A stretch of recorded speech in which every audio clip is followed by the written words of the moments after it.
Joanne Morales is the current director of Refugee program with Catholic Charities and a faculty adjunct with ASU School of Social Work.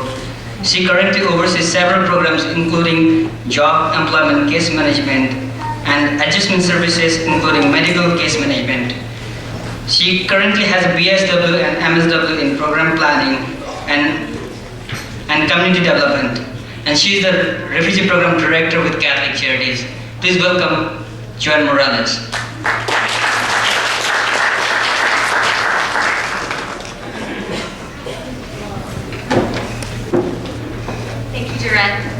Good morning, everyone. It's a pleasure for me to be here, and on behalf of the Catholic Charities and all the resettlement programs, we just want to say welcome and thank you for participating in today's event. What I'd like to talk about when we talk about integration is kind of go back a little bit to what is refugee resettlement and what are some of the original goals. For some of you I know that are already working with refugees actively, this may be well-versed information for you, but what a lot of people don't know is that we're operating under the Refugee Act of 1980, and that was designed originally to resettle refugees from Southeast Asia, those escaping the communist regime when Vietnam fell, those from Vietnam, Cambodia, and Laos.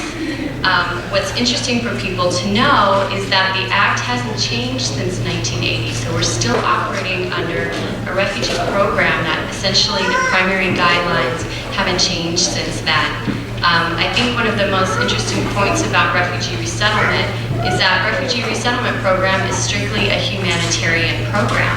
So what that means is that individuals don't have to demonstrate an ability to assimilate to come to the U.S. The U.S. welcomes individuals strictly out of humanitarian concern. So when individuals qualify to come to the U.S. as a refugee under refugee resettlement, they're not necessarily assessed or asked about their ability to adjust into their new country.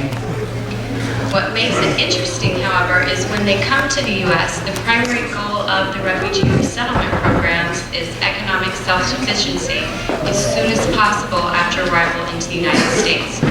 What that means essentially is that individuals are expected to support themselves through employment, or if they're not employable, through other supportive services as soon as possible after arrival in the U.S. So that's why a lot of people, when they come through the refugee resettlement program, you'll see that strong emphasis on employment and adjustment. So when we look at self-sufficiency, we kind of have to ask ourselves, what does that actually mean for resettlement programs working with refugees? We know that the primary goal for employable adult refugees is going to be employment. But as a resettlement agency, we want to look at resettlement beyond just, is this person working? Can they pay their bills on their own? What does it actually mean to be self-sufficient? So when we look at that, we also want to look at economic, but also social self-sufficiency. We want to look at, can refugees not only support themselves, but are they doing it successfully? Are they not just paying their bills to survive, but are they on a track moving towards where they can own their own home, for example? Can they start their own business? Do they have goals to go back to school? Are they interested in getting an employment upgrade? So a lot of self-sufficiency, while employment is the key factor, we also want to look at how can we better connect individuals to their community and ensure that our clients are accessing services on their own, that they know where to go for help, and that they know how to utilize them.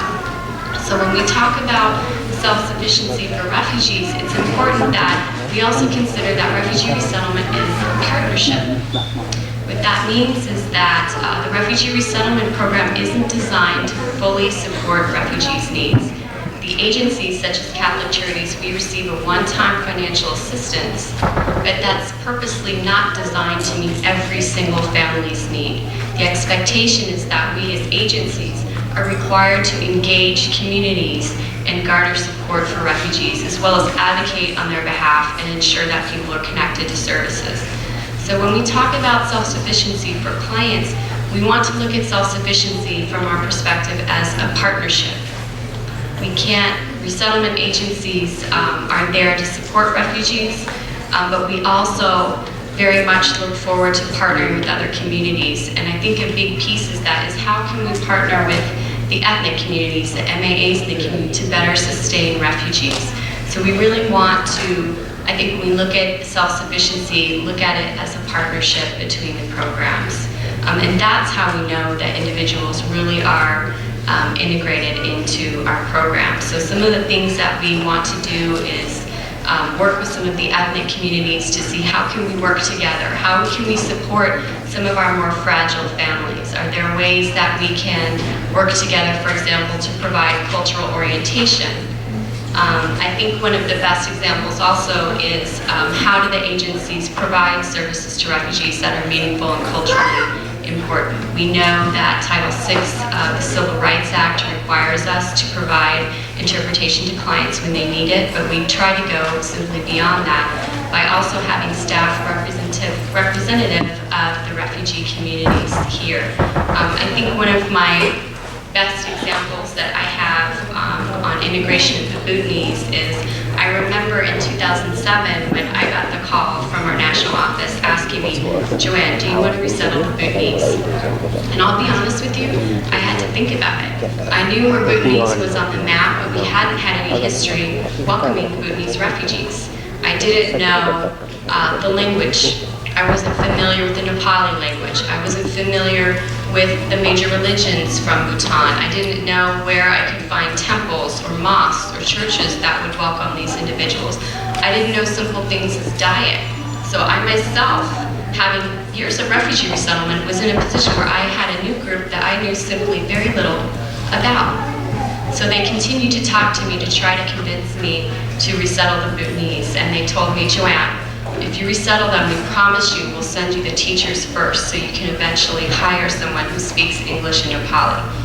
So one of the first people that we received was Kigendra Baral, and he's now a case manager in our program. And the first wave of the Bhutanese that came in 2007, I think really exemplify the model of our goals of self-sufficiency and integration into our new host communities, because I remember working with another resettlement agency, and that was the first time where we actually had the refugees themselves present on their culture and their education and their community to the service providers. So we had a workshop that some of the newly arrived Bhutanese refugees hosted and presented information on their culture so that we could learn how to work better with the Bhutanese community, but also that the community was having a chance to meet the newly arrived refugees and understand some of their needs.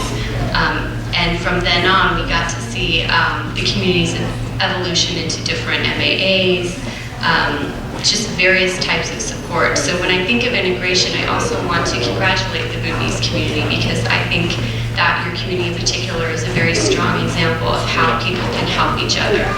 It's not just individually how you move forward, but how can we support each other to better welcome the refugees. So in this day today, I just have to say how proud I am of your organizations and the work that you've done. And I know that many of you that came in 2007 have just now become U.S. citizens. So I especially want to say thank you to all of you who got your U.S. citizenship. And I just really encourage you to continue to participate in refugee resettlement. I encourage you, as a community, you know the struggles of what it is to be a newcomer in this country, and to think about how you can open your doors, not just exclusively to the Bhutanese, but how can we welcome all refugees through different communities, because we know that we're always getting refugees, and I know particularly for the Bhutanese community, you had a very long wait to get here. And the work that you've done from 2007 to now has just amazed me, from going through a small group of Bhutanese families to seeing hundreds and hundreds, and being one of the premier locations for Bhutanese resettlement in the United States. So I really think that when we look at the model of successful integration, I think a lot of the credit goes to all of you in this room today, because we simply could not have done it as a resettlement agency on ourselves. So I just want to say that on behalf of the agencies, we congratulate you, we welcome you, and we are hopeful to see more of these types of events in the future. So thank you so much.